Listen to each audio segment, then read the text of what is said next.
देश की हर चौथी महिला ओबेसिटी का शिकार है, यानी शिकार है। देश का हर पांचवां पुरुष मोटापे का शिकार है।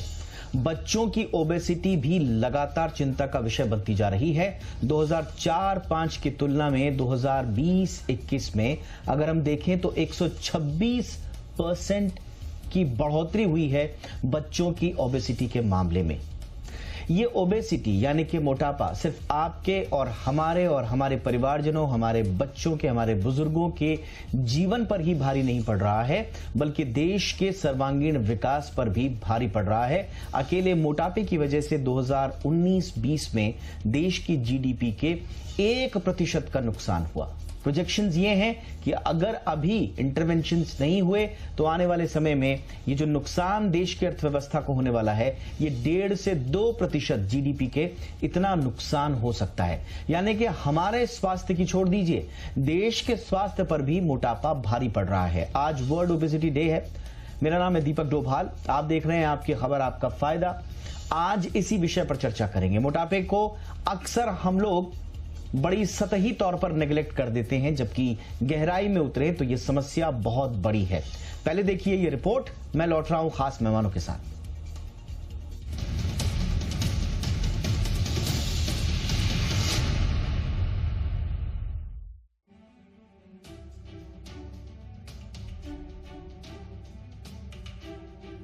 भारत में मोटापा एक गंभीर स्वास्थ्य समस्या बन चुका है, जो न केवल व्यक्तिगत स्वास्थ्य बल्कि देश की अर्थव्यवस्था पर भी भारी बोझ डाल रहा है। 2019 से 21 के दौरान हुए राष्ट्रीय परिवार स्वास्थ्य सर्वेक्षण यानी कि NFHS 5 के मुताबिक भारत में 24% महिलाएं और 22.9% पुरुष मोटापे से ग्रस्त हैं, जबकि 5 साल से कम उम्र के 3.5% बच्चे भी इस समस्या का शिकार हो रहे हैं। बच्चों के लिहाज से यह आंकड़ा 2005-06 में दर्ज 1.5% से 126% ज्यादा है। यही नहीं, मोटापे के कारण आम लोगों के साथ साथ समूची अर्थव्यवस्था पर भी प्रतिकूल असर पड़ रहा है। अकेले 2019 में मोटापे के कारण भारत को लगभग 2.5 लाख करोड़ रुपए यानी कि जीडीपी के 1% का नुकसान हुआ। सवाल यह है कि आखिर भारत में तेजी से पैर पसारते मोटापे का कारण क्या है? इसमें सबसे बड़ा कारण है शहरीकरण और जीवन शैली में बदलाव। इसके अलावा खराब खान पान की आदतें, प्रोसेस्ड फूड का चलन, हाई शुगर पेय पदार्थ, हाई फैट वाले आहार का सेवन भी लगातार बढ़ रहा है। जानकार ये भी मानते हैं कि भारत में मोटापे का एक बड़ा कारण आनुवांशिक भी है। भारतीयों में दरअसल थिन फैट फिनोटाइप होने के कारण कम BMI पर भी ज्यादा फैट जमा होने की संभावना रहती है। इसके अलावा प्रदूषण और मानसिक तनाव भी भारत में मोटापे के प्रमुख कारणों में शामिल हैं। इन सभी कारणों से भारत में मोटापा एक बड़ी समस्या बनकर उभर रहा है और सही वक्त पर इसे न रोका गया तो ये बड़ी स्वास्थ्य चुनौती बनने को तैयार भी है। मोटापे के कारण भारत वैसे भी डायबिटीज की राजधानी बन चुका है। अधिक वजन वाले लोगों में हाई ब्लड प्रेशर और हार्ट डिजीज का खतरा बढ़ जाता है। यही नहीं, मोटापा कुछ प्रकार के कैंसर जैसे कि स्तन और कोलन कैंसर का जोखिम भी बढ़ा सकता है। साथ ही मोटे व्यक्तियों को सामाजिक भेदभाव और मानसिक तनाव का भी सामना करना पड़ता है, वो अलग। यही वजह है कि मोटापे को रोकने के लिए अब जानकार नीतिगत सुधारों पर जोर देने की वकालत कर रहे हैं। जानकार मानते हैं कि इसके लिए नीतिगत सुधार और सरकारी पहल की जरूरत है, ताकि राष्ट्रीय स्तर पर मोटापा नियंत्रण नीति तैयार हो। हाई शुगर और हाई फैट युक्त खाद्य पदार्थों पर टैक्स लगाया जाए। स्कूल लेवल में स्वास्थ्य आहार और व्यायाम को बढ़ावा देने के कार्यक्रम लागू किए जाएं। Ayushman Bharat, fit India movement और ईट राइट इंडिया जैसी योजनाओं को और ज्यादा असरदार बनाया जाए। प्राथमिक स्वास्थ्य केंद्र यानी PHC स्तर पर मोटापा नियंत्रण कार्यक्रमों को जोड़ा जाए। चिकित्सकों और स्वास्थ्य कर्मियों को मोटापा प्रबंधन की ट्रेनिंग दी जाए। सर्जरी और नई चिकित्सा पद्धतियों को आम जनता के लिए सुलभ भी बनाना होगा। इन सब के अलावा व्यक्तिगत स्तर पर उठाए जाने वाले कदम भी जरूरी हैं, जो सबके लिए बहुत जरूरी हैं। इसमें संतुलित आहार लेना, फल, सब्जियां, साबुत अनाज लेना, प्रोटीन की पर्याप्त मात्रा वाला खाना लेना, रोजाना कम से कम 30 से 45 मिनट तक एक्सरसाइज करना, पर्याप्त नींद लेना और तनाव को नियंत्रित करने के लिए योग और ध्यान का सहारा लेना जरूरी होगा। इसके अलावा जंक फूड और शुगर युक्त पेय पदार्थों से दूरी बनाना भी बहुत जरूरी है। भारत में मोटापे से जुड़ी समस्याएं तेजी से बढ़ रही हैं, जिससे स्वास्थ्य और अर्थव्यवस्था दोनों पर नकारात्मक असर पड़ रहा है। सरकार, निजी क्षेत्र और आम जनता को मिलकर इस चुनौती से निपटने के लिए अब कदम उठाने होंगे और अगर समय रहते ठोस कार्रवाई की जाती है तो भारत मोटापा नियंत्रण में ग्लोबल लेवल पर लीडरशिप ले सकता है। ब्यूरो रिपोर्ट, जी मीडिया। बहुत ही खास मेहमान आज की चर्चा के लिए हमारे साथ जुड़ चुके हैं। स्वागत करते हैं डॉक्टर मनोज कुमार का, जो कि देश के जाने माने स्वास्थ्य विशेषज्ञ हैं, स्वास्थ्य के तमाम मसलों पर अपनी राय देते हैं और प्रिंसिपल डायरेक्टर हैं कार्डियोलॉजी मैक्स हॉस्पिटल से जुड़े हुए। Doctor Manoj Kumar, good evening sir, बहुत बहुत स्वागत है आपका। हमारे साथ हैं डॉक्टर शिखा शर्मा, जानी मानी न्यूट्रिशनिस्ट हैं आप, बहुत बहुत स्वागत है डॉक्टर शिखा शर्मा मैम आपका। और हमारे साथ हैं डॉक्टर संजय वर्मा सर, निदेशक हैं bariatric surgery Fortis Escorts hospital से। बहुत बहुत स्वागत है डॉक्टर संजय वर्मा सर आपका भी हमारे शो पे। डॉक्टर मनोज सर, आपसे चर्चा की शुरुआत करेंगे। और हमने देखा कि तमाम कोशिशों के बावजूद प्रधानमंत्री नरेंद्र मोदी ने भी इसे एक बड़ी चिंता का विषय माना है। लोगों को नॉमिनेट करके एक सेंसिटाइजेशन की कोशिश उन्होंने की है, लेकिन मोटा मोटी देखें तो sir, obesity is not widely recognised as a disease in India still. मतलब ऐसा लगता है कि ये एक लाइफस्टाइल चॉइस है, हो गया होगा खान पीन की वजह से, तो इसको बस उसी दायरे में देखा जाता है। बीमारी के नजरिए से अभी भी इसे देखना बाकी है। सर, मोटापे की स्थिति पर आपका विश्लेषण। दीपक जी शुक्रिया, आज वर्ल्ड ओबेसिटी डेज पे आपने ये प्रोग्राम किया है। देखिए, अभी अगर हम पूरे विश्व की बात करें तो 92 करोड़ से लेके आपके पास अभी 200 करोड़ से ज्यादा के ओबेस पेशेंट्स हो गए हैं। आप इंडिया में आप देखें, आपके अभी आपकी रिपोर्ट में भी देखा, इंडिया में भी ओबेसिटी बहुत ज्यादा एपिडेमिक फॉर्म में है। तो सबसे पहले तो दर्शकों को ये मानना चाहिए कि मोटापा, ओबेसिटी एक मल्टी फैक्टोरियल डिजीज है, जिसमें बहुत सारे फैक्टर्स हैं, बायोलॉजिकल है, सोशियो इकोनॉमिक है, सोसाइटल है और जेनेटिक भी है। तो मुझे लगता है कि इसको सबसे पहले तो एक बीमारी के रूप में इसको लेना पड़ेगा। और जिस तरीके से ये पिछले 10-20 साल में फैला है, चाहे जीवन शैली में बदलाव की वजह से फैला हो, खान पान की वजह से बढ़ा हो, शिथिल जीवन शैली जो सेडेंट्री लाइफ स्टाइल है। देखिए, अभी हैदराबाद से एक रिपोर्ट आई थी कि 72% ऑफ जो आईटी वर्कर्स हैं वो ओबीज हैं और इसमें से 34% को मेटाबॉलिक सिंड्रोम है। मेटाबॉलिक सिंड्रोम समझिए कि एक ग्रुप ऑफ ये बीमारी है जिसमें आपको ओबेसिटी है, इंसुलिन रेजिस्टेंस है, हाई ब्लड प्रेशर है, हाई शुगर लेवल है, कोलेस्ट्रॉल का जो है वो भी लेवल बढ़ा रहता है, ट्राइग्लिसराइड्स का, और एचडीएल कम होता है। तो ये मेटाबॉलिक सिंड्रोम और ओबेसिटी हमारे यहाँ एपिडेमिक फॉर्म में है और इसके जो कंसिक्वेंसेज आपने देखे हेल्थ पे तो है ही। और बहुत सारे लोग ये जानते हैं कि मोटे होने से डायबिटीज हो जाता है, हार्ट की प्रॉब्लम होती है, बट बहुत लोगों को ये पता नहीं है कि कोलोनिक कैंसर मेल्स में, ब्रेस्ट कैंसर फीमेल्स में, और जो वेट वेयरिंग ज्वाइंट है उसका जो डिस्ट्रक्शन है, ऑस्टियोआर्थराइटिस, ज्वाइंट प्रॉब्लम, आज देखिए टोटल नी रिप्लेसमेंट्स के केसेज हर अस्पताल में कितने बढ़ गए हैं। तो इसका तो फिजिकल इम्पैक्ट है ही।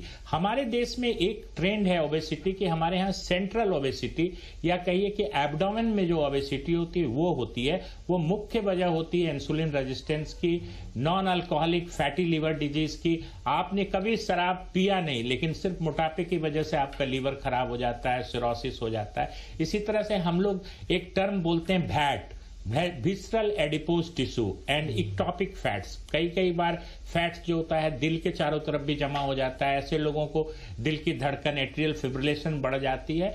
तो स्ट्रोक, हार्ट अटैक, डायबिटीज, ये सब एक साथ जुड़े हुए हैं ओबेसिटी से। ओबेसिटी को अब एक बीमारी मानिए। हमारे देश में बीएमआई 25, आपने सही कहा रिपोर्ट में कि हमारे यहाँ जो है, अगर आपका बीएमआई जैसे बाहर हम 30 मानते हैं तो हमारे यहाँ 25 मानते हैं। 25 के ऊपर आप ओबीज हैं और ओबेसिटी आपको निमंत्रण देती है तमाम बीमारियों की। एब्सोल्युटली सर, बड़ा डिटेल में आपने बहुत अच्छे से बताया।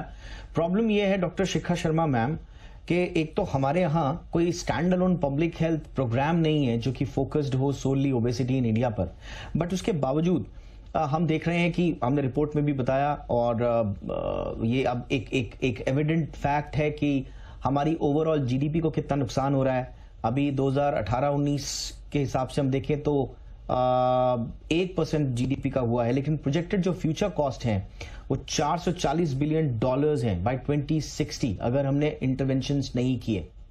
और सबसे बड़ा कारण इसका है खान पान, लाइफस्टाइल चेंजेस। मैम, न्यूट्रिशन कितना बड़ा रोल प्ले कर रहा है? न्यूट्रिशन को इग्नोर करना, सेडेंट्री लाइफस्टाइल में खास तौर से खान पान का जो सेगमेंट है उसमें जो हम इग्नोरेंस कर रहे हैं वो उसको कितना बड़ा आप कारण मानती हैं मोटापे का?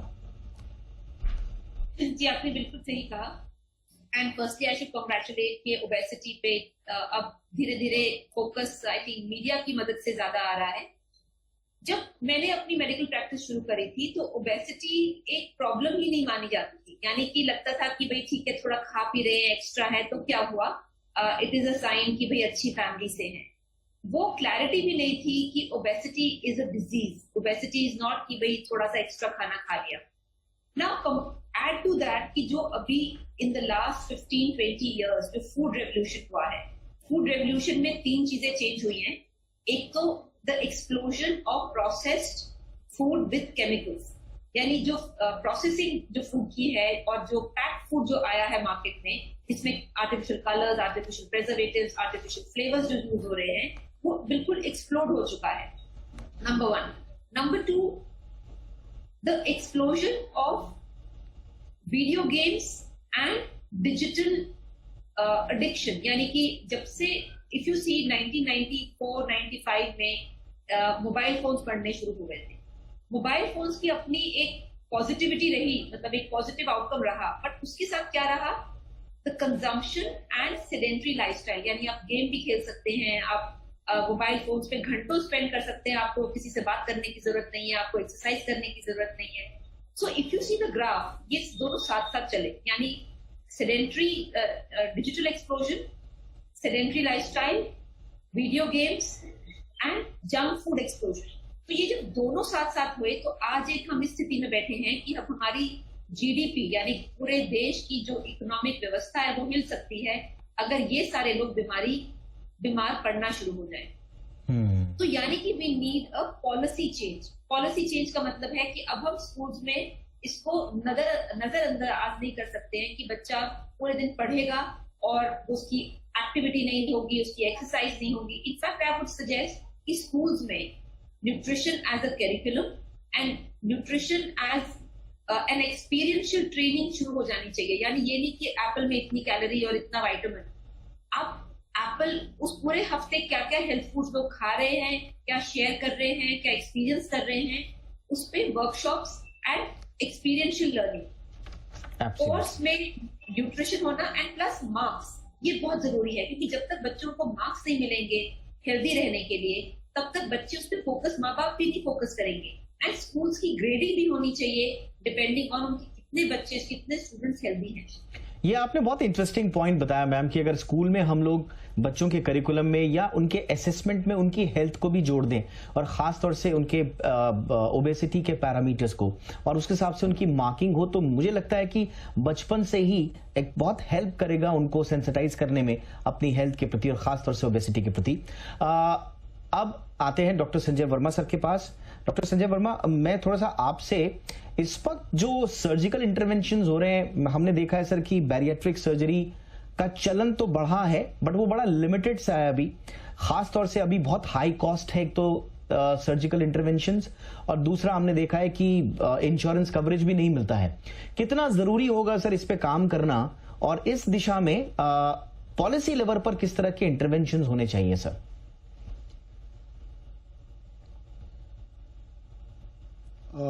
First of all I would good evening to all of you.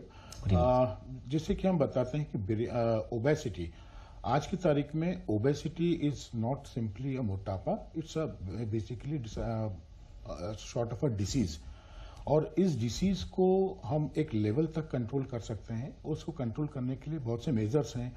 Surgically हम देखें, जब जो भी मरीज हमारे पास आता है तो हम उसको हमेशा इस चीज के लिए कंसल्ट करते हैं कि भाई एक लेवल तक यदि मोटापा बढ़ गया है तो उस मोटापे को आपको रिवर्स करने में, आपके नॉर्मल हेल्थ में आने के लिए बहुत ही डिफिकल्टी होती है।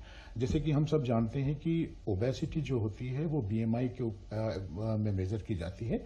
हमने पहले भी बात करी इस बारे में कि 25 का बीएमआई जो है एक नॉर्मल हेल्दी माना जाता है। 25 से ऊपर, 25 और 30 के बीच में जो बीएमआई होता है that is comes into the category of overweight.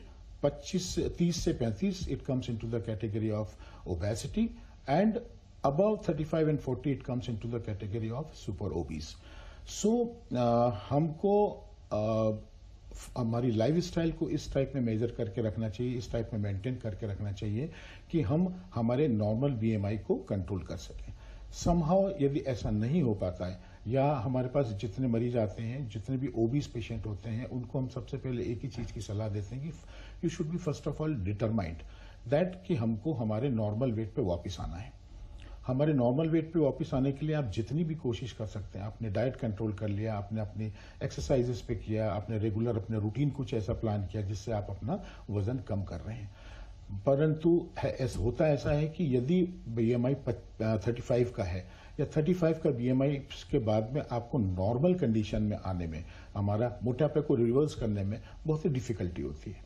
तो सर्जिकल इंटरवेंशन का इंडिकेशन हमेशा 35 के अबव यदि बीएमआई है या उसके साथ में कोमॉर्बिडिटीज है, जैसे कि मैंने आपको बताया कि ओबेसिटी जो होती है वो it doesn't comes alone.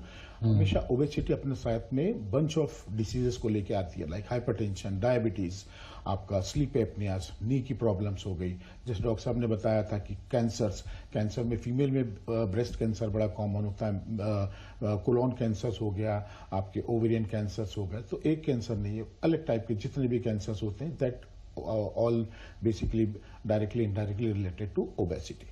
So once you reach up to a no turn point, that means 35 and above, so you should consider for the surgery for the bariatric, surgery for obesity, and इस surgery को हम बोलते हैं bariatric surgery. जैसे कि आपने बताया कि कॉस्टली होता है और इंश्योरेंसेस इसको कवर नहीं करते, तो आज के सिनेरियो में obesity is considered as a disease, and बहुत सारे इंश्योरेंस कंपनीज हैं जो कि इसका एक्सपेंसेस उठाते हैं, और ओबेसिटी को is considered as a disease, so they give the medical insurances for that also. Okay, various type of procedures हैं, सर्जिकल प्रोसीजर्स हैं, जैसे कि आपने बलून हो गया, स्लीव गैस्ट्रेक्टोमी हो गया, बाईपास हो गया, ये डिपेंड करता है person to person, age group जो है उसके अकॉर्डिंगली। अच्छा। सो पहले हम शुरू में जब इसको सर्जरी की बात किया करते थे तो ये बहुत ज्यादा कॉस्ट करती थी।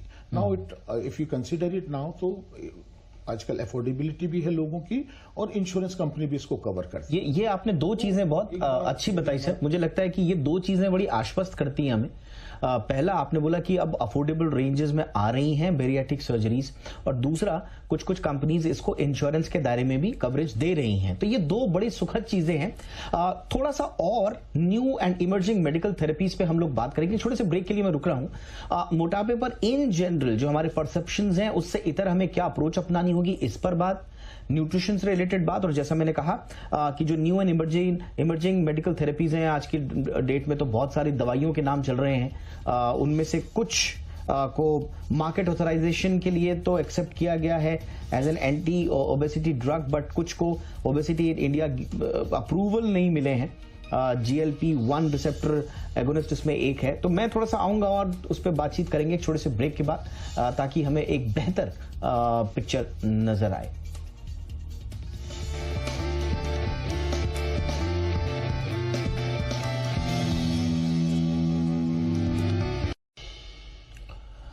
तो देश धीरे धीरे ओवरवेट हो रहा है, और आज हम चर्चा कर रहे हैं ताकि हम लेट ना हो जाएं, और इसी चर्चा को आगे बढ़ाते हुए चलते हैं डॉक्टर मनोज कुमार के पास। डॉक्टर मनोज साहब, कहा यह भी जाता है कि हिंदुस्तान में अभी थोड़ा अवेयरनेस वगैरह तो आ रही है इसको लेके, लेकिन अभी भी जो बेस्ट प्रैक्टिसेस हैं, खासतौर से जो दूसरी कंट्रीज में हम देखते हैं, शुगरी बेवरेजेस को बहुत सारी कंट्रीज में सिन गुड्स में माना जाता है, उन पर हायर टैक्स है। हमारे यहाँ इस तरह की कोई चीज हमें दिखती नहीं। जो फूड एडवर्टीजमेंट्स हैं, उनका रेगुलेशन भी उतना खास नहीं है, और इसीलिए हम देखते हैं कि बड़ा ललचाने वाले अंदाज में सेहत खराब करने वाले एडवर्टीजमेंट्स हम देखते हैं, लेकिन उन पर कोई खास लगाम नहीं है।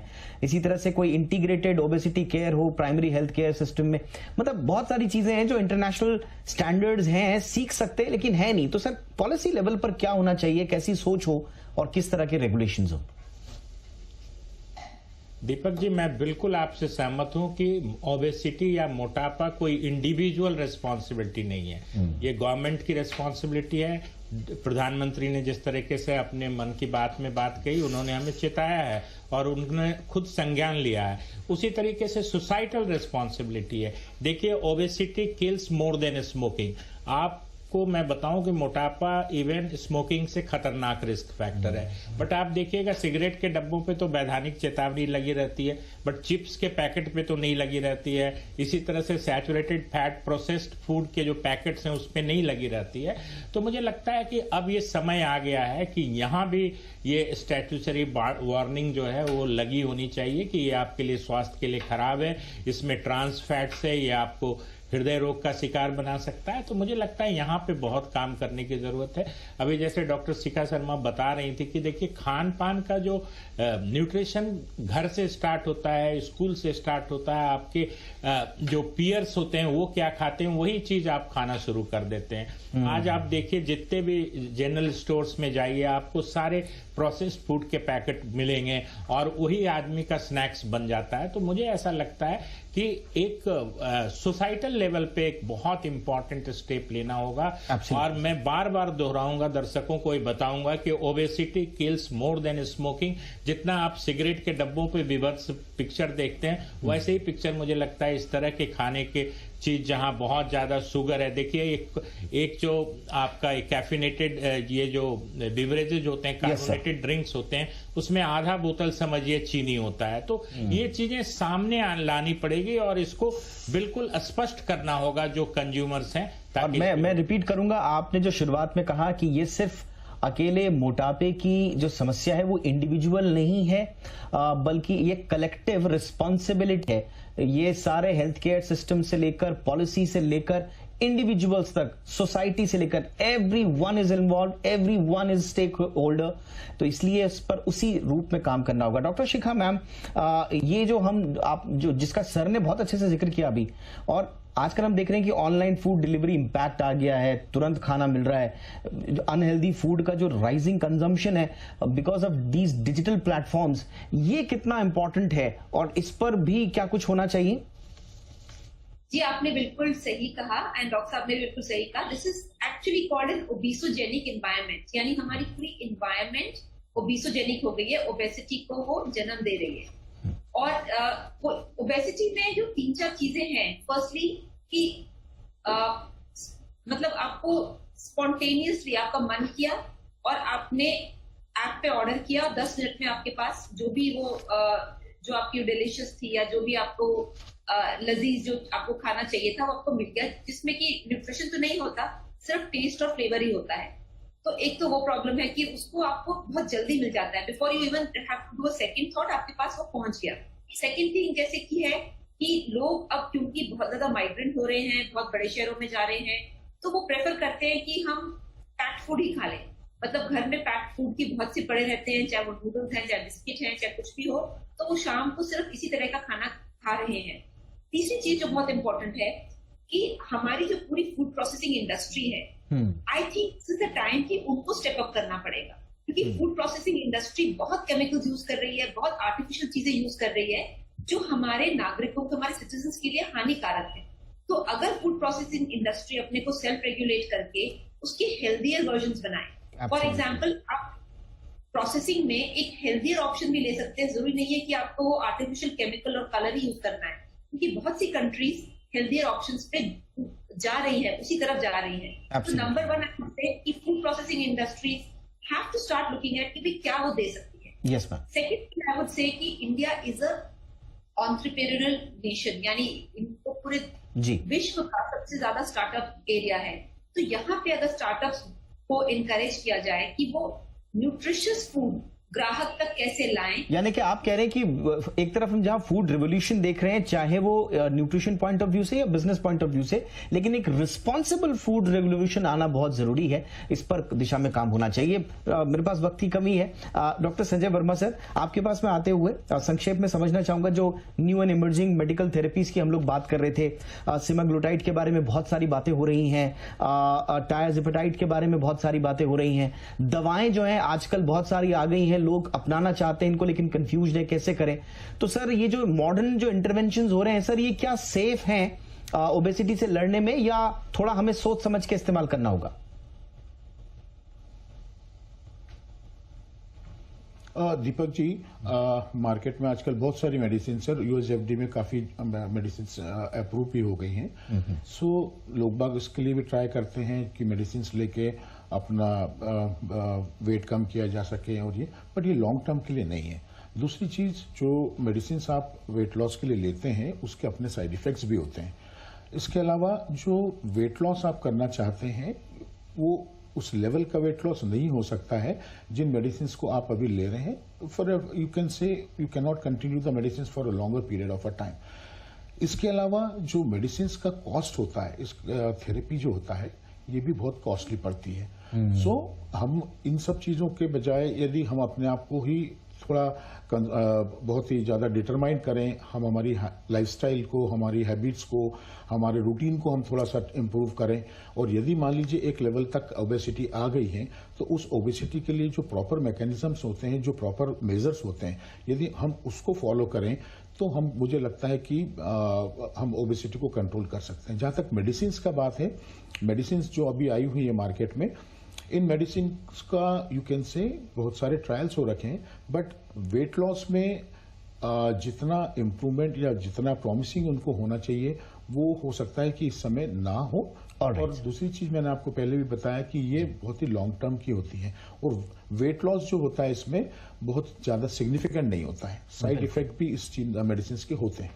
बिल्कुल सर, और मुझे लगता है कि आपने जो बात बोली है, मुझे लगता है कि शो को समअप करने से बेहतर वो वाक्य नहीं हो सकता कि हम मेडिकल इंटरवेंशन या सर्जिकल इंटरवेंशन या जिस तरह के भी हैं, अभी खासतौर से दवाइयों के बारे में आपने कहा कि अभी बहुत सारी चिंताएं हैं, उन पर जो प्रश्न चिन्ह है वो पूरी तरह से मिटे नहीं है। इसलिए बेहतर ये होगा कि हमारे हाथ में जो हमारी लाइफस्टाइल है, जो हमारा स्वास्थ्य है, जो दिनचर्या है, क्यों ना वहीं से शुरुआत करें और किसी थेरेपी की आवश्यकता ही ना पड़े। हमारा जीवन ही हमारे लिए स्वास्थ्य की सबसे बड़ी दवा बन जाए, कुछ ऐसा करें। इसी उम्मीद के साथ बहुत बहुत शुक्रिया डॉक्टर संजय वर्मा सर, आपने वक्त निकाला, thank you so much. Doctor Shikha Sharma, thank you so much ma'am. Doctor Manoj Kumar sir, बहुत बहुत शुक्रिया सर वक्त निकालने के लिए, थैंक यू सर। शो में इतना ही, ख्याल रखिए, नमस्कार।